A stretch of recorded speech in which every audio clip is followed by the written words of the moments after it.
My success centre. आज हम लेके आए हैं आपके लिए एक और नई वीडियो। आज हम स्टार्ट कर रहे हैं जनरल एप्टीट्यूड। जनरल एप्टीट्यूड में यानी कि एक एसएससी हो या रेलवे हो या सीयूईटी हो, यानी कि कोई भी एग्जाम हो उसमें जनरल एप्टीट्यूड तो आता ही है। तो आज हम सीखते हैं कि जनरल एप्टीट्यूड के बेसिक्स सीखेंगे। कि आज हम चैप्टर लेके चलते हैं। फर्स्ट हमारा है नंबर सिस्टम। तो नंबर सिस्टम क्या होता है? तो देखो, नंबर सिस्टम में सबसे पहले आता है हमारे पास, हमें पढ़ना होता है नंबर्स के बारे में। सबसे पहले हम पढ़ेंगे कि नंबर्स क्या होते हैं। तो देखो, नंबर की कोई फिक्स एक कोई डेफिनेशन नहीं है। नंबर होता है हमारे पास एक किसी भी क्वांटिटी को शो करने के लिए जो हम सिंबल यूज करते हैं उसको हम क्या कहते हैं? नंबर्स कहते हैं। जैसे कि सपोज करो, अगर हमें पहले बोल देते कि हमें 1 किलो चीनी लेके आनी है, तो 1 किलो चीनी, वहां पे एक जो वर्ड आया है हमारे पास 1 केजी। तो यहाँ पे किलोग्राम तो ठीक है भाई, हमारे पास केजी है, लेकिन जो 1 आया है यहाँ पे हमारे पास 1 है, 2 है, 2 केजी है या 3 केजी है, तो उसके लिए जो सिंपल यूज किए गए उनको हम बोलते हैं नंबर्स। जैसे 1 है, 1 को वन नंबर हो गया, 2, 3, ये जो सिंबल यूज किए गए इनको हम क्या बोलते हैं? नंबर्स। तो आज हम सीखेंगे कि नंबर्स होते क्या हैं। तो सबसे पहले जो नंबर होते हैं वो हमारे पास दो टाइप के होते हैं। एक होता है हमारे पास कॉम्प्लेक्स नंबर होता है हमारे पास, और दूसरा हमारे पास होता है वो होता है हमारे पास रियल नंबर। तो देखो, कॉम्प्लेक्स नंबर जो होता है हमारे पास वो होता है हमारे पास आयोटा की फॉर्म में, यानी कि कुछ ऐसे वर्ड्स या कुछ ऐसे नंबर्स, जैसे √-1 है, √-10 आ जाता है, √-20 है, यानी कि जिन्होंने रूट के अंदर नेगेटिव टर्म आ जाती है वो हम लिंक कर पाते हैं, वो किसके अंदर आ जाते हैं? हमारे पास कॉम्प्लेक्स नंबर के अंदर। और यहाँ पे ये जो फॉर्मेशन बनती है हमारे पास, ये बनती है हमारे पास a प्लस आयोटा b की फॉर्म में। यहाँ पे a और b दोनों रियल नंबर होते हैं, और जो आयोटा होता है वो हमारा क्या होता है? √-1 होता है, यानी कि -1 को एक सिंबल से डिनोट कर दिया यहाँ पे आयोटा से, और वो आयोटा हमारा क्या होगा यहाँ पे? तो ये कॉम्प्लेक्स नंबर बन जाता है। फिर बात करते हैं रियल नंबर्स की। तो रियल नंबर होते हैं उनके अंदर हमारे पास सारे नंबर आते हैं, तो 0, 1, 1/2 हो, 3/2 हो, 5/2 हो, या फिर √3, √7, ठीक है। इस तरह के यानी कि जितने भी नंबर होते हैं, नेगेटिव नंबर हो या फिर -1, -3/2, ऐसे जो भी नंबर होते हैं वो सारे किसके अंदर आते हैं? Real number. कहने का मतलब ये है कि रियल नंबर होता है, रियल नंबर भी हमारे पास दो तरह के होते हैं, 2 टाइप्स के होते हैं हमारे पास रियल नंबर। एक होता है हमारे पास रेशनल नंबर, और एक होता है ट्रेडिशनल, या फिर इरेशनल नंबर भी बोल सकते हैं हम, इरेशनल नंबर, ठीक है। जैसे √7 आ गया, √3 आ गया, इस टाइप से। अब या इनको इसकी जगह अगर हम लिखना चाहें तो हम लिख सकते हैं ट्रेडिशनल नंबर। देखो, अब उससे आगे चलते हैं हम। जो रेशनल नंबर होता है, वो रेशनल नंबर भी हमारे पास दो टाइप से आते हैं। रेशनल नंबर में हमारे पास दो तरह की फॉर्मेशन बनती है, जैसे एक तो 1, 2, 3, 4 ये नंबर है, ये भी हमारे रेशनल नंबर होते हैं, लेकिन ये क्या है? कंप्लीट इंटीजर्स हैं। तो यानी कि पूरे नंबर है, तो इनको हम क्या बोलेंगे? इंटीजर्स। दूसरा होता है हमारे पास, जैसे भाई 3/2 आ गया, 1/2 आ गया, 1/5 आ गया, यानी कि पी बाई क्या की फॉर्मेशन के अंदर आते हैं, इनको बोलते हैं रेशनल नंबर। यानी कि जो फ्रैक्शन होती है हमारे पास, फ्रैक्शन में कंडीशन लगी होती है हमारे पास कि पी बाई क्या की फॉर्मेशन तो होता है, लेकिन यहाँ पे जो क्या होता है वो 0 के इक्वल नहीं होता या नहीं होना चाहिए, क्योंकि अगर क्या अगर हमारे पास 0 की फॉर्मेशन में आ जाता है तो 1/0 हमारे पास होता है नॉट डिफाइन, या फिर इसको हम दूसरे वर्ड्स में बोल सकते हैं इनफाइनाइट। तो इनफाइनाइट नंबर यानी कि बहुत बड़ा नंबर, बहुत बड़ी वैल्यू। तो यानी कि हमारे पास जो रेशनल नंबर है वो दो टाइप के आ गए हमारे पास भाई। एक तो हो सकता है कंप्लीट नंबर आ जाए और एक फ्रैक्शन में आ जाए। तो फ्रैक्शन वाले जो नंबर होते हैं ये हो जाते हैं हमारे पास फ्रैक्शन के, और ये हो गए हमारे पास इंटीजर के। अब देखो इंटीजर जो होता है, इंटीजर भी हमारे पास दो टाइप से आते हैं। इंटीजर में भी जो इंटीजर्स होते हैं हमारे पास, इंटीजर दो तरह के होते हैं हमारे पास। एक के अंदर तो हमारे पास होता है नेचुरल नंबर,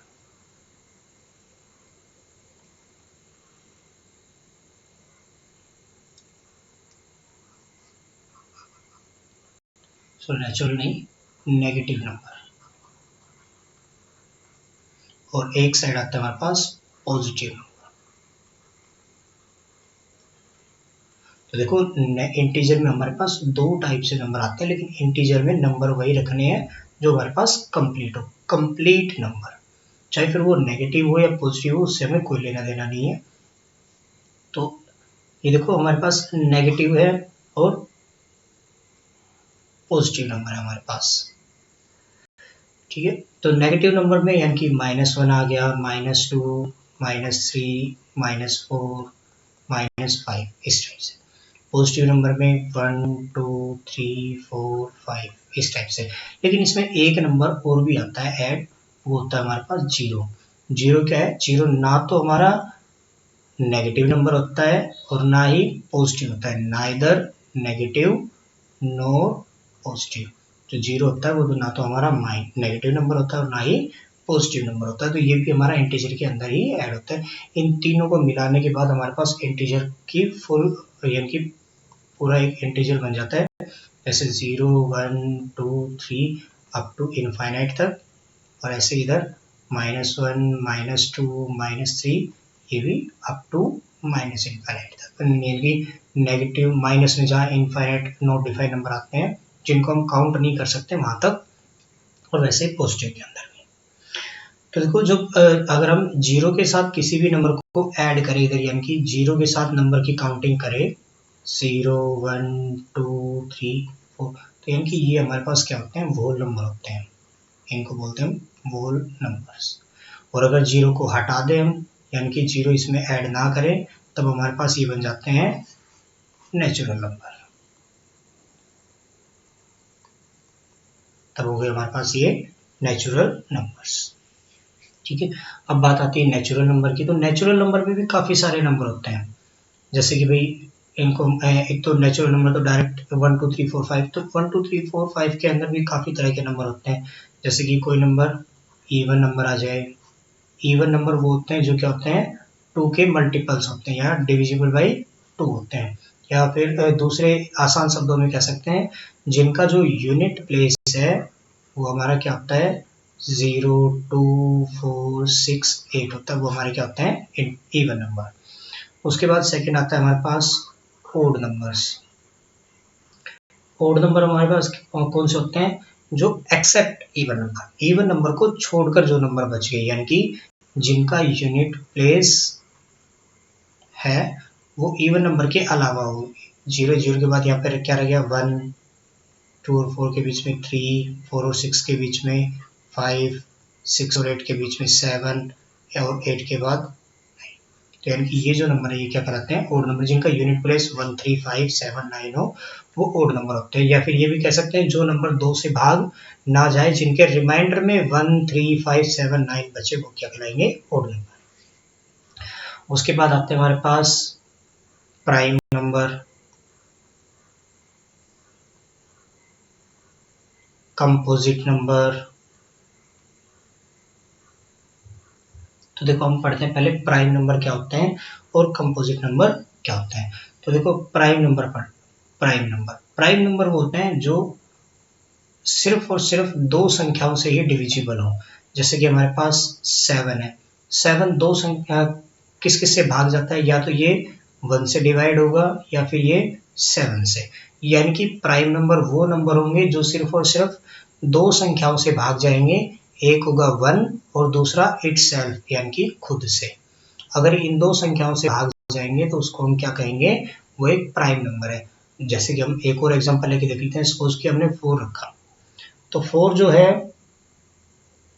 वो क्या होगा हमारे पास? 4 1 से भी डिवाइड होता है, 2 से भी डिवाइड होता है और 4 से भी डिवाइड होता है।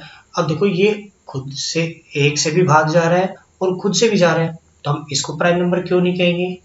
क्योंकि ये इन दो के साथ साथ किसी तीसरे नंबर से भी डिवाइड हो रहा है, जो कि कितना है हमारे यहाँ पे 2 है। वैसे जैसे कि अगर हम 6 रख लें तो 6 से 1 से भी डिवाइड होता है, 6 से भी होता है, तो ये तो प्राइम नंबर होना चाहिए। लेकिन ये प्राइम नंबर क्यों नहीं है? क्योंकि 6 इन दो के अलावा भी किन्हीं और नंबर से डिवाइड होता है, वो है 2 और 3।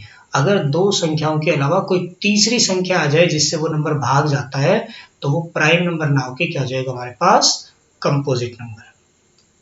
ठीक है, अब उसके बाद आता है एक और, यानी कि तो फिर ये जो 4 है और जो 6 है ये क्या होंगे? हमारे कंपोजिट नंबर। फिर आता है हमारे पास एक और नंबर, को प्राइम नंबर। देखो को प्राइम नंबर हमारे पास क्या होता है? हमारे पास कोई भी दो नंबर हो, जैसे कि एक हमने 4 ले लिया और एक 6 ले लिया, अगर हम इनका जीसीडी निकालें, जीसीडी यानी कि एचसीएफ निकालें, और वो एचसीएफ क्या आ जाए हमारा? इक्वल्स टू 1 आ जाए, तो हम कहेंगे वो को प्राइम नंबर है। अर्थात दो नंबर्स जिनका जो जीसीडी यानी कि ग्रेटेस्ट कॉमन डिवाइजर या फिर एचसीएफ जो है वो कितना आ जाए हमारे पास? 1 आ जाए। अब देखो इसका 1 के इक्वल नहीं है, क्या आएगा इसका? जीसीडी 2 आएगा। ऐसे अगर हम रख लें 3 और 5, 3 और 5 का जीसीडी कितना है? 1। हाँ, ये एक कंपोजिट नंबर, को प्राइम नंबर है। हमने रखा 7 और 9, ये भी एक को प्राइम नंबर है। 7 और 9 का जीसीडी कितना आएगा? 1 आएगा एचसीएफ। ठीक है, तो ये तो आ गया हमारे पास, यानी कि को प्राइम नंबर या कंपोजिट नंबर। ठीक है, अब उसके बाद आता है हमारे पास एक परफेक्ट नंबर या परफेक्ट स्क्वायर नंबर। देखो परफेक्ट स्क्वायर नंबर क्या होता है? परफेक्ट स्क्वायर नंबर वो होता है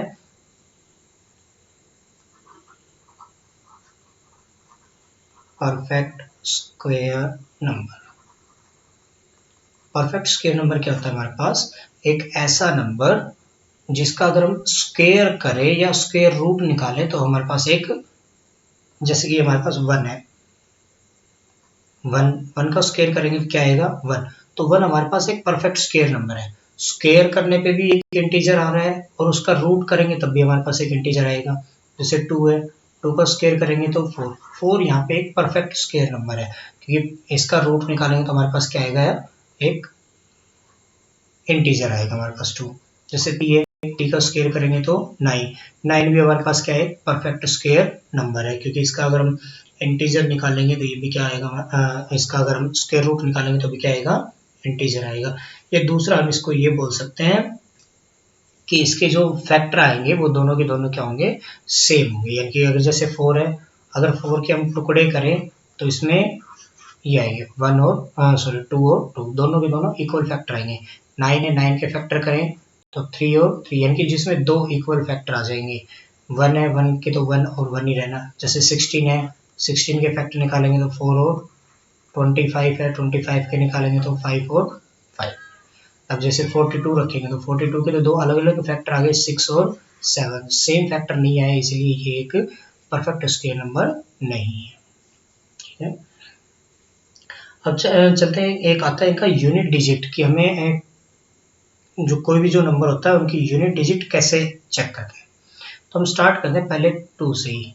जैसे अगर मान लो हमसे कई बार क्वेश्चंस होते हैं वो काफ़ी बड़े पूछ लिए जाते हैं, ऐसे कह दिए 2 की पावर 3068 है, इसमें हमें यूनिट प्लेस बताओ कितना आएगा। तो इतने जो बड़े नंबर्स होते हैं उनका यूनिट प्लेस निकालने के लिए हमें यूनिट डिजिट आनी चाहिए। तो वो यूनिट डिजिट हम चेक करते हैं कैसे निकालें।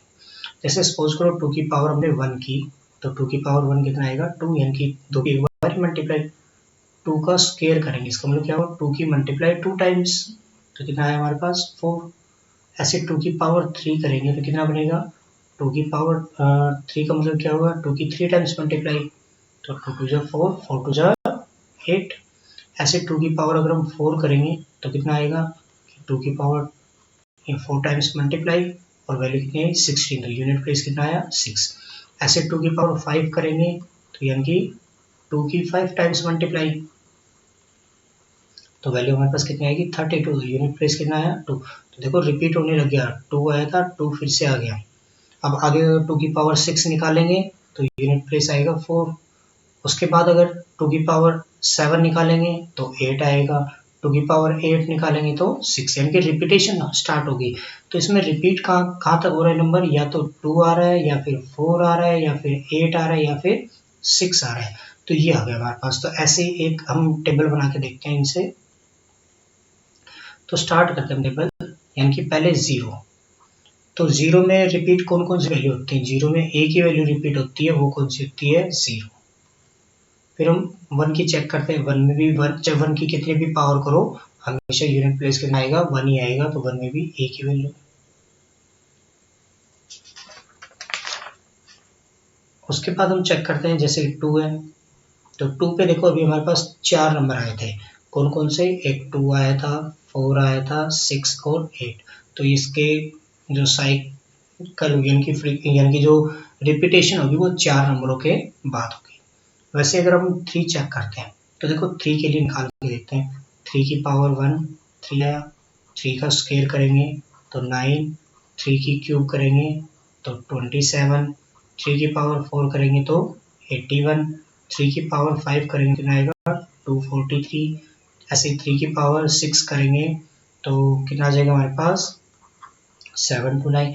तो यानी कि आप देखो इनमें रिपीटेशन, पहले 3 यूनिट प्लेस, फिर 9, फिर 7, फिर 1। 1 के बाद देखो फिर से रिपीटेशन स्टार्ट हो गया, 3 और 9, यानी कि पावर 4 के बाद, और इसमें वैल्यू सिर्फ हमारे पास 4 ही आई, एक तो 3,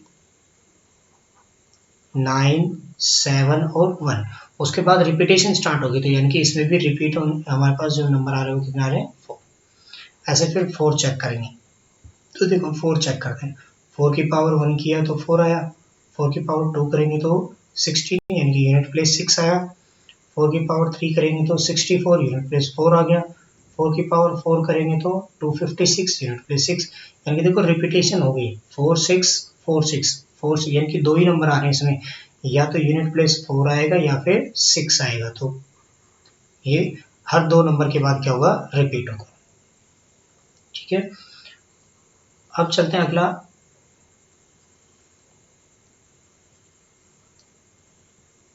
फाइव की तरफ। तो अगला हमारे पास 5। तो देखो 5 में चाहे कितनी पावर कर रहे हैं ना, 5 की पावर 1 निकालो, 2 निकालो, 3 निकालो, या कितनी भी निकालो, हमेशा 5 ही आएगा यूनिट प्लेस, यानी कि इसमें भी कितना है, 1। ऐसे 6 पे चेक करें, तो 6 की भी चाहे कितनी पावर करो, 6 की पावर 1 करो तब भी 6 आएगा, 6 की पावर 2 करोगे तब भी 6 ही आएगा यूनिट प्लेस, 6 की पावर 3 करोगे तब भी 6 ही आएगा यूनिट प्लेस। ठीक है, इसका मतलब क्या होगा कि सिर्फ हमारे पास जो यूनिट प्लेस है वो हमेशा 6 ही आएगा, एक ही वैल्यू होगी, वही बार बार क्या होगी, रिपीट होगी। ऐसे फिर 7 रखते हैं, तो 7 रखेंगे तो हमारे पास क्या क्या नंबर आएंगे, चेक करते हैं एक बार कितने नंबर आएंगे और कौन कौन से आएंगे। 7 की पावर 1 किया तो 7, 7 का स्क्वायर करेंगे तो कितना आएगा, 49, यानी कि 9 आ रहा है। 7 की क्यूब करेंगे तो कितना आएगा हमारे पास, 343, यानी कि 3। और अगर 7 की पावर 4 करेंगे तो हमारे पास कितना आएगा,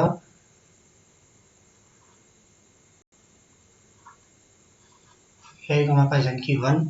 और अगर 7 की पावर 5 करेंगे तो फिर से देखो 7 1 जा, यानी कि 7 रिपीट हो गया 7 यूनिट प्लेस पे। तो इसका मतलब हमारे पास सिर्फ 4 ही नंबर आएंगे, 7 9 3 और 1। यानी कि कितने नंबर्स के बाद रिपीटेशन हो रही है, 4 नंबर्स के बाद। अगला देखते हैं हम, यानी कि अगर हम 8 पे चेक करेंगे, तो 8 पे देखते हैं हम, 8 की पावर 1 की तो हमारे पास कितना आया, 8। 8 का स्क्वायर करेंगे तो 64, 8 की क्यूब किया यानी कि 8 की पावर 3 निकालेंगे तो हमारे पास कितना आएगा, 512। ऐसे ही 8 की पावर 4 करेंगे तो हमारे पास कितना आएगा,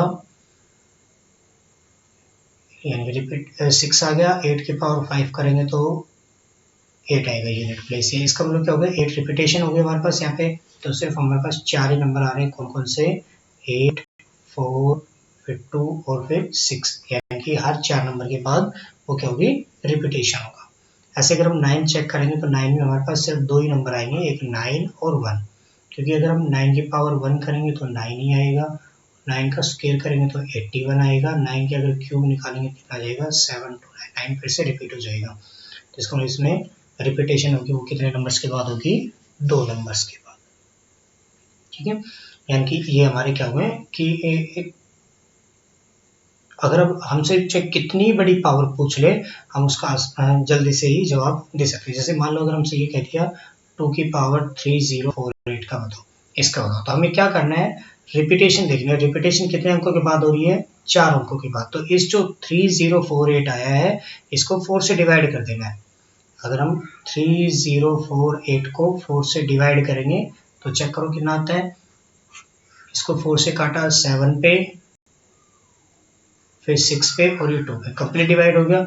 इसका मतलब है इसका जो यूनिट प्लेस होगा वो हमारा क्या होगा,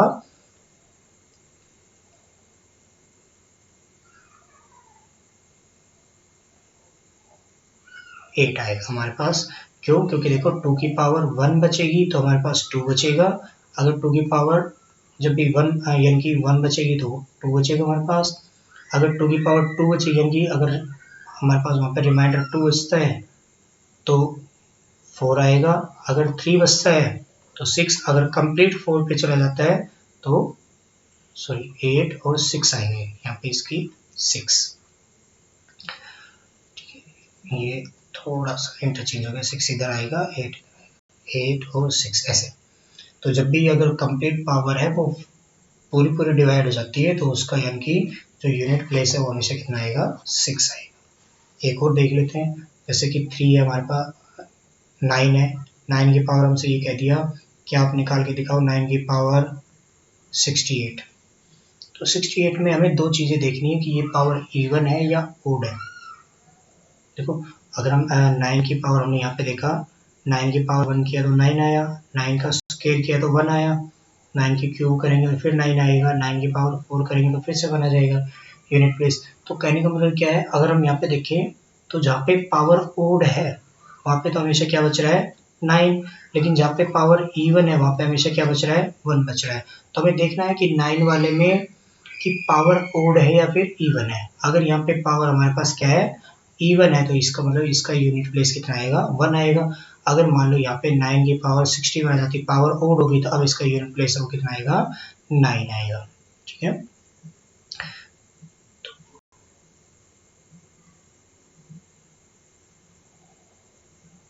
अब देखते हैं कि हम जो है कि नंबर्स की डिविजिबिलिटी थ्योरम देखते हैं। किसी भी नंबर को हम कैसे पता करेंगे कि वो नंबर उससे डिविजिबल है या नहीं है। जैसे हमसे ये कह दिया कि आपको ये चेक करना है 1212 ये नंबर है वो 2 से डिविजिबल है या नहीं है, तो हमें बिना भाग दिए आपको ये बताना है कि ये नंबर इससे भाग जाता है या फिर नहीं जाता है। तो इसके लिए हम क्या करेंगे, तो हम सबसे पहले चेक करते हैं कि 2 से कौन कौन सी संख्याएं भाग जा सकती हैं। 2 से वो सारी संख्याएं भाग जा सकती हैं जिनके लास्ट में जो यूनिट प्लेस है वो कितना है हमारे पास, 0 हो, 2 हो, 4 हो, 6 हो या फिर 8 हो। इसका मतलब यानी कि वो नंबर 2 से भाग जाएंगे जिनकी जो लास्ट डिजिट है यूनिट प्लेस है वो हमारे पास क्या हो, या आइदर इवन हो या फिर उसको हम ये कह सकते हैं कि या उनकी जो यूनिट प्लेस है वो 0, 2, 4, 6, 8 हो। ऐसे अगर हम 3 से चेक करें तो 3 से कौन सा नंबर डिविजिबल होगा, 3 से वो नंबर डिविजिबल होगा जिनका जो डिजिट का सम है, क्या है, डिजिट का जो सम है, सम ऑफ ऑल डिजिट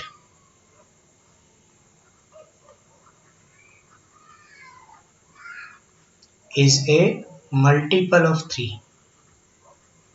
अगर वो क्या आ जाए हमारे पास 3 का मल्टीपल आ जाए तो उसको हम क्या कर सकते हैं, 3 से वो भाग चली जाएगी। जैसे कि सपोज को हमने यही नंबर रख लिया, इसी को चेक करके देखते हैं हम, तो 1 2 1 2 है, तो 1 + 2 + 1 प्लस में 2, 1 और 2 3 हो गए, 3 में 1 ऐड किया 4, 4 में 2 ऐड किया 6। तो देखो 6 3 के टेबल में आता है, 3 को 2 टाइम्स करेंगे तो हमारे पास क्या बनता है, 6, यानी कि ये 6 है वो 3 का क्या है, मल्टीपल है। तो इसका मतलब ये संख्या है ये 3 से भी क्या होगी, डिविजिबल होगी।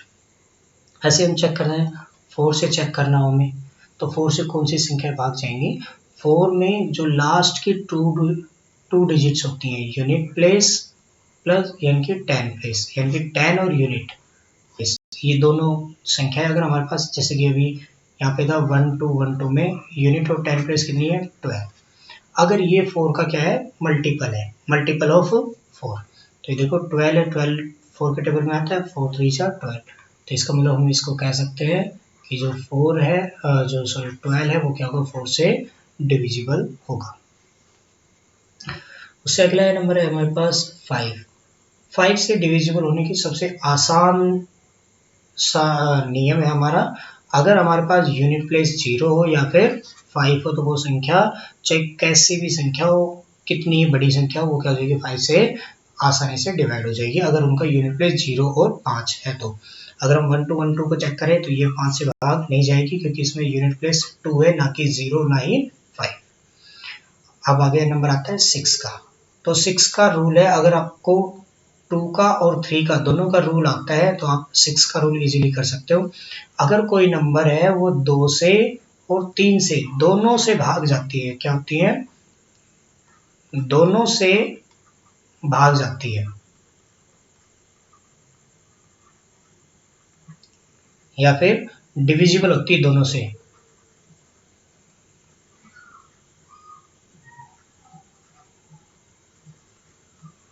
तो हम उसको कहेंगे कि वो क्या है वो संख्या 6 से भी भाग जाएगी ही जाएगी, चाहे कोई भी नंबर रख के देख लो। जैसे अभी यहाँ पे हमने 12 रखा था, तो देखो ये संख्या 2 से भी भाग जा रही है और 3 से भी जा रही है, क्योंकि इनका जो प्लस है वो भी कितना आ रहा था हमारे पास 6 आ रहा था, 3 से भाग जा रहा था। इसका मतलब ये संख्या 6 से भी भाग जाएगी। अगर हम इसको 6 से डिवाइड करके देखेंगे तो रिमाइंडर 0 ही बचेगा हमारे पास। ठीक है, तो अब ऐसे ही अगला जो नियम है हमारा वो किसका है 7 का। तो देखो अगला जो 7 का रूल है हमारे पास वो है आसान ही, लेकिन उस पर थोड़ा सा ध्यान रखने की जरूरत है। जैसे कि सपोज करो हमारे पास कोई भी नंबर दे दिया, इसको एक एग्जांपल के थ्रू समझने की कोशिश करते हैं। 273 ये नंबर दे दिया, हमें इस नंबर को चेक करना है कि ये 7 से डिविजिबल है या फिर नहीं है। तो हमें क्या करना है, इसकी जो यूनिट प्लेस है उसको उठाना है। यूनिट प्लेस इसमें कितना है 3, जो भी यूनिट प्लेस है उसका डबल करना है, तो डबल किया कितना आया, बाकी जो नंबर बचा उसमें से हमें इसको क्या कर देना है माइनस कर देना है। जो माइनस करेंगे तो हमारे पास जो नंबर आया जैसे कितना आया 21, यानी कि हमें इसी स्टेप में फॉलो करना है। तो 21 है वो 7 का मल्टीपल है, 7 3 21, तो हम ये कह सकते हैं कि ये 7 से डिविजिबल है। अगर सपोज करो इसकी जगह हम कोई और नंबर रख के देख लेते हैं,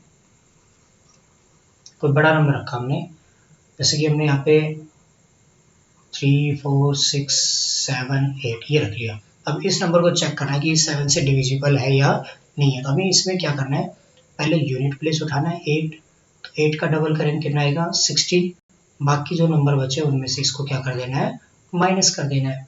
अब देखो इसको माइनस करेंगे तो हमारे पास क्या बचेगा 5 3 4। अब ये इतनी बड़ी टर्म है, ये 7 के मल्टीपल में कैसे पता चलेगी कि आएगी या नहीं आएगी, तो हमें फिर से वही रिपीट करना है, यूनिट प्लेस उठाना है, यूनिट प्लेस का डबल करना है और माइनस कर देना है जो बाकी की टर्म बच गई उसमें से। तो इसको माइनस करेंगे कितना आएगा 3 4 3। फिर से चेक करना है, फिर से वही काम करना है, हमें यूनिट प्लेस उठाना है, यूनिट प्लेस का डबल करेंगे, बाकी जो बच गई उसमें से माइनस कर देंगे, कितना आ गया हमारे पास 28।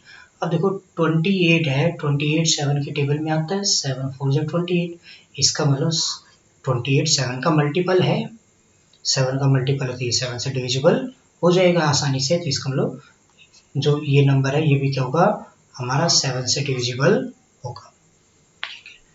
अगला है हमारे पास 8 का नियम।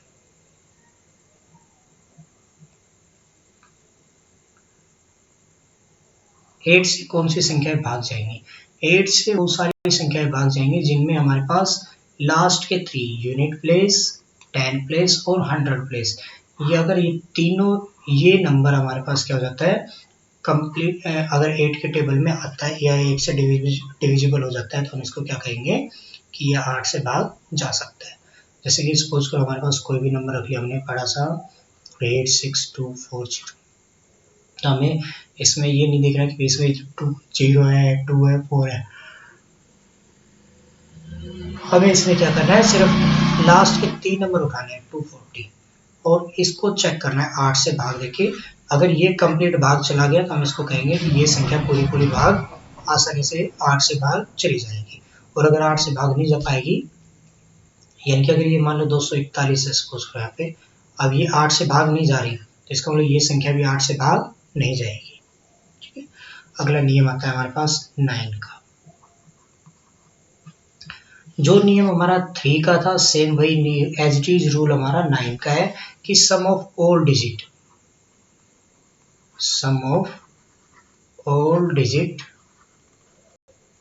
Is multiple of 9। अब वहां पे था 3 वाले में था मल्टीपल ऑफ 3, यहाँ पे होगा मल्टीपल ऑफ 9। हम कह सकते हैं अगर सारी जो डिजिट है उनका सम 9 की टेबल में आता है तो हम उसको कह सकते हैं कि वो नंबर 9 से डिविजिबल होगा। जैसे यही नंबर है, इसी को देखते हैं, 8 + 6 + 2 + 4 + 1 ऐड किया, 8 और 6 14, 14 और 2 16, 16 और 4 20, 20 में 1 ऐड किया कितना है 21। तो देखो 21 9 के टेबल में नहीं आता, इसका मतलब ये संख्या 9 से भाग नहीं जाएगी। उसके बाद अगला आता है हमारे पास 10 का। 10 से कौन सी संख्या भाग जाएगी? तो देखो 10 से वो संख्या भाग जाएगी जिसका यूनिट प्लेस है वो हमेशा कितना होगा 0 होगा। जब कोई भी नंबर हो अगर उसका यूनिट प्लेस 0 है तो वो 10 से भाग जाएगा। उसके बाद आता है 11 से। तो देखो 11 का आसान सा रूल है हमारे पास, कोई भी एक नंबर है उसमें हमें क्या करना है, ओड टर्म्स है, ओड पोजीशन है तो ओड पोजीशन का सम करना है, इवन है और इवन टर्म्स का, जैसे 8 2 और 1 इनका अलग प्लस करना है हमें, और जो इवन टर्म्स है उनका अलग करना है। इनका प्लस किया हमारे पास कितना आया 11, इनका प्लस किया कितना आया 10। फिर हमें क्या करना है सबट्रैक्ट कर देना है इनको, जो जो बड़ी हो या छोटी टर्म हो उससे कोई लेना देना नहीं है हमारा, लेकिन हमें यानी कि उनका क्या करना है सबट्रैक्ट करना है। सबट्रैक्ट करने पे या तो हमारे पास 0 बचना चाहिए या फिर 11 का मल्टीपल होना चाहिए। अगर 11 का मल्टीपल यानी कि जो 11 के टेबल में आता है 11 आ जाए, 22 आ जाए, 33, 44, 121 ये आ जाए तो उनको हम क्या कहेंगे कि वो क्या है 11 से डिविजिबल है। जैसे सपोज हम ये नंबर रख लेते हैं 1331। अब हमें ये चेक करना है कि ये नंबर है, ये नंबर डिवाइड होगा या नहीं होगा 11 से। तो हमने क्या बताया ओड पोजीशन का अलग प्लस करेंगे तो 1 + 3 कितना आएगा 4, इवन पोजीशन जो बची उनका अलग करेंगे 1 + 3 कितना आ गया 4, और फिर इनका क्या करेंगे सबट्रैक्ट, 4 - 4 कितना आया 0, तो इसका मतलब 0 आ गया तो ये संख्या 11 से भाग जाएगी। इसको हम डिवाइड करके देख सकते हैं। उसके बाद एक और नंबर आता है हमारे पास कि किसी भी संख्या को हमें ये चेक करना हो कि वो 12 से डिविजिबल होगी या फिर नहीं होगी। किससे 12 से डिविजिबल होगी या फिर नहीं होगी, तो हमें देखना है, इसका सिंपल सा रूल है। जैसे कि हमारे पास 6 का था, 6 का क्या था हमारे पास 2 और 3 दोनों से जो संख्या डिविजिबल होगी वो किससे होगी 6 से डिविजिबल होगी। वैसे 12 का जो रूल है वो क्या होगा, अगर कोई संख्या 3 से और 4 दोनों से भाग जाती है तो उसको हम कहेंगे वो 12 से भी भाग जाएगी।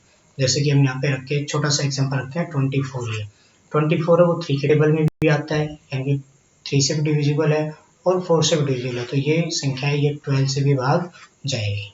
अगर हमारे पास यहाँ पे हम रख लेते हैं 21 सिर्फ 3 से भाग जा रहा है लेकिन 4 से भाग नहीं जा रहा है, इसका मतलब ये 12 से भी भाग नहीं जाएगा। जैसे और नंबर रख के देख लेते हैं 39 है, 39 3 से तो भाग जाता है लेकिन 4 से भाग नहीं जाता, इसका मतलब ये 12 से भी भाग नहीं जाएगा। और भी नंबर रख के देखते हैं, जैसे कि हम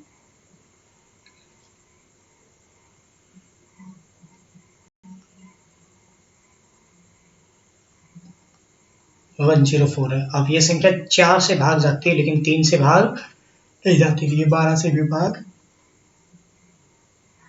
नहीं जाएगी। ठीक है, तो यानी कि ये था 12 का नियम। अभी लास्ट एक छोटा सा टॉपिक और रह जाता है हमारा, उसके बाद जो नंबर सिस्टम है वो हमारा कंप्लीट हो जाता है। कल हम पढ़ेंगे, कल हम इसके बेस पे कुछ एग्जांपल्स सोल्व करेंगे, कुछ क्वेश्चन सोल्व करेंगे।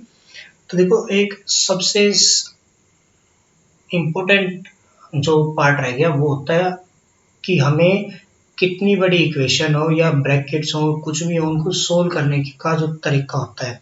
यानी कि जैसे हमारे पास कोई नंबर दे दिया 1 + 3 minus 2 plus 4 into 6 divide by 7, ऐसे यानी कि कोई भी नंबर दिया हमें इसको सोल्व करना पड़े तो हम इसको कैसे सोल्व करेंगे, तो स्टेप वाइज।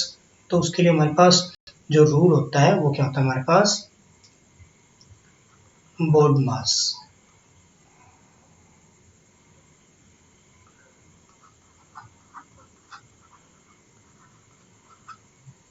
ये रूल होता है हमारे पास। और अब तो एक और वैल्यू भी ऐड होने लगी, यानी कि अगर हमारे पास जैसे 1 के ऊपर बार दे दिया तो वो आ गया हमारे पास v बोर्ड मास।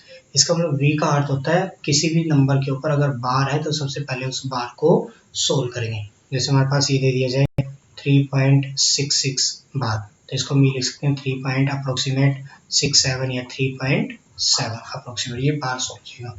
उसके बाद बोर्ड मास यानी कि ब्रैकेट्स, उसके बाद इनके हमें सोल्व करने हैं ब्रैकेट। तो सबसे पहले छोटा ब्रैकेट सोल्व होता है, सब स्मॉल ब्रैकेट, फिर उसके बाद करली ब्रैकेट और फिर क्लोज ब्रैकेट, ये सोल्व होते हैं। ठीक है, सबसे पहले हमें स्मॉल ब्रैकेट सोल्व करना पड़ेगा, फिर करली और फिर क्लोज। उसके बाद आता है ऑफ। ऑफ का अर्थ होता है मल्टीप्लाई, जैसे कई बार लिखा होता है 24 ऑफ 6, इसका मतलब क्या होगा 24 मल्टीप्लाई 6। उसके बाद डी यानी कि डिविजिबल, डिवाइड, डिवाइड का रूल लगाना है हमें, यानी कि अगर हम ब्रैकेट को सोल्व करेंगे पहले तो ब्रैकेट सोल्व करने के बाद डिवाइड लिखिए। फिर उसके बाद एम से मल्टीप्लाई, फिर एडिशन और लास्ट में सब्ट्रैक्शन। अगर हम मेथड से सोल्व करेंगे तो क्या हो जाएंगे, हमारे पास आंसर सही आएगा। अगर हमने बीच में मेथड के साथ ही छेड़खानी कर दी तो गलत हो जाएगा। जैसे कि अगर हम यहाँ पे ब्रैकेट को सोल्व ना करके पहले अगर हम डिवाइड कर दें नंबर से, जैसे 6 को हम 7 से डिवाइड कर दें नंबर तो डिवाइड जाता है, 6/7 बच गया, फिर मल्टीप्लाई 4, तो ऐसे नंबर गलत हो जाएगा हमारा। हमें क्या करना है, सिस्टमेटिक मेथड से ही सोल्व करना है। ठीक है, अब कुछ जैसे कि फॉर्मूले होते हैं हमारे पास अलजेब्रा, एक्स प्लस वाई है इसका होल स्क्वायर, तो ये क्या हुआ हमारे पास, या फिर इसको इसके लिए हम ये रख सकते हैं ए प्लस बी का होल स्क्वायर, वो क्या होगा हमारे पास A square plus B square plus 2ab। Minus की टर्म हो तो माइनस में लगाना, ए माइनस बी का होल स्क्वायर, तो A square plus B square minus 2ab। अब हम इनको याद, ये फॉर्मूले दे दिए जाते हैं, हमें इनको याद नहीं करना है, हमें इनको समझना है। देखो समझना कैसे, पहले हम ये देखेंगे कि ये a प्लस बी का होल स्क्वायर बना कैसे। तो a प्लस बी का होल स्क्वायर का मतलब है हम इसको ये लिख सकते हैं a plus B into A plus B multiply 2 times. तो अब देखो a की मल्टीप्लाई a के साथ करेंगे तो क्या बन जाएगा हमारे पास a स्क्वायर, a की मल्टीप्लाई b के साथ करेंगे तो क्या आएगा हमारे पास ab, b की मल्टीप्लाई a के साथ करेंगे तो क्या बनेगा हमारे पास ba, और b की मल्टीप्लाई b के साथ करेंगे तो क्या बनेगा हमारे पास b स्क्वायर। तो देखो 2 की मल्टीप्लाई चाहे 3 के साथ करो या 3 की मल्टीप्लाई 2 के साथ करो, वैल्यू तो सेम ही आनी है। तो इसका मतलब हमारे पास ए बी है वो किसके इक्वल होगा, बी। तो यानी कि अगर हम यहाँ पे इसको लिख सकते हैं A square plus A B plus में बी स्क्वायर, तो क्या बना हमारे पास ए स्क्वायर, एक ए बी और एक ए बी कितने हो गए हमारे पास 2ab, तो 2ab प्लस में बी स्क्वायर। इस तरह से हमारा क्या होता है, जो फॉर्मूला था वो जनरेट होता है। तो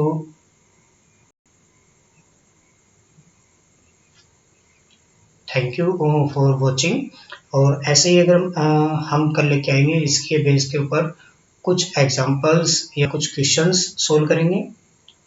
और ऐसी और वीडियोस के लिए हमारे चैनल को लाइक करें, सब्सक्राइब करें और अधिक से अधिक शेयर करें, ताकि बेल आइकन को भी प्रेस करें ताकि आने वाली अगली वीडियो की नोटिफिकेशन आप तक सबसे पहले पहुंचे।